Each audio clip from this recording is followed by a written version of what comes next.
نحمده ونصلي على رسوله الكريم اما بعد فاعوذ باللہ من الشیطان الرجیم بسم اللہ الرحمن الرحیم۔ آج کے درس میں ہم انشاءاللہ اس بات پر غور کریں گے کہ اسلام کی نظر میں ماہ شوال کی کیا حیثیت ہے۔ عرب کے جاہلی دور میں ماہ شوال کو منحوس سمجھا جاتا تھا، چونکہ آج کے دور میں بھی چند ایسے لوگ موجود ہیں جو ماہ شوال کے بارے میں اس طرح کا عقیدہ رکھتے ہیں۔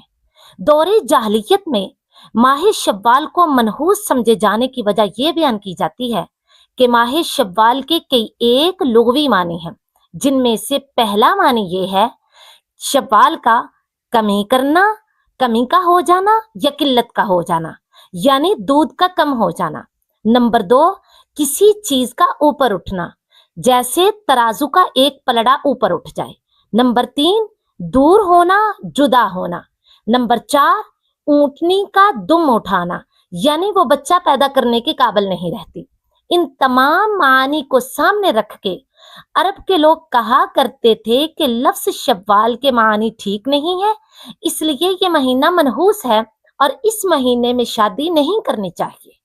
اور وہ یہ بھی کہتے تھے کہ اس مہینے میں شادی کرنے سے میاں بیوی کے تعلقات اچھے نہیں رہیں گے یا پھر اولاد نہیں ہوگی۔ عرب کے لوگ توہم پرستی کا شکار تھے، اس لیے کہ جاہلیت کے دور کے عرب لوگ ہر واقعہ، چیز یا وقت کو اچھا شگون یا برا شگون سمجھ کر اس سے نتیجہ نکالتے تھے۔ وہ لوگ یہ عقیدہ رکھتے تھے کہ کچھ چیزیں خوشی اور کامیابی کی علامت ہوتی ہیں، اسے وہ نیک شگون کہتے تھے، اور کچھ چیزیں نقصان اور بدقسمتی کی علامت ہوتی ہیں، اسے وہ بدشگون کہتے تھے، اور پھر انہی باتوں کی بنیاد پر اپنے فیصلے کرتے تھے۔ انہی فیصلوں میں سے ان کا ایک فیصلہ یہ بھی تھا کہ ماہ شوال میں نکاح نہیں کرنا چاہیے، کیونکہ اس میں نکاح کرنا نقصان دہ ہے۔ اسلام نے آ کر اس طرح کی بدشگونیوں کو باطل قرار دیا۔ نبی کریم صلی اللہ علیہ وسلم نے خود عمل کے ذریعے اس غلط سوچ کو ختم کیا۔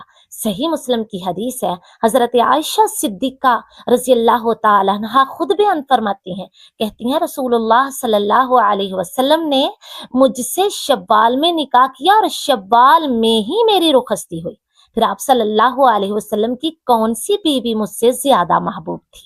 نبی کریم صلی اللہ علیہ وسلم نے ماہ شوال میں نکاح کر کے واضح کر دیا کہ کوئی مہینہ منحوس نہیں۔ نبی کریم صلی اللہ علیہ وسلم نے صرف بات نہیں کی بلکہ خود عمل کر کے امت کو سکھایا۔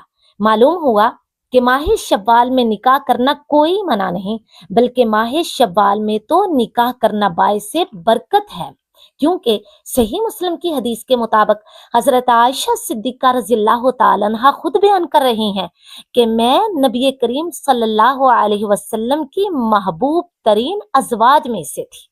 تو یہ اس بات کی واضح دلیل ہے کہ ماہ شوال میں نکاح باعث برکت ہے، نہ کہ نحوست۔ بس یہ ذہن میں رکھیں کہ شوال کے جتنے بھی لغوی معنی بیان کیے جاتے ہیں، اسلام میں ان کا کوئی منفی اثر اور نحوست نہیں ہے۔ اللہ تعالیٰ سے دعا کرتی ہوں کہ وہ ہمیں اسلام کو سمجھنے کی توفیق عطا فرمائے۔ وما توفیقی الا باللہ۔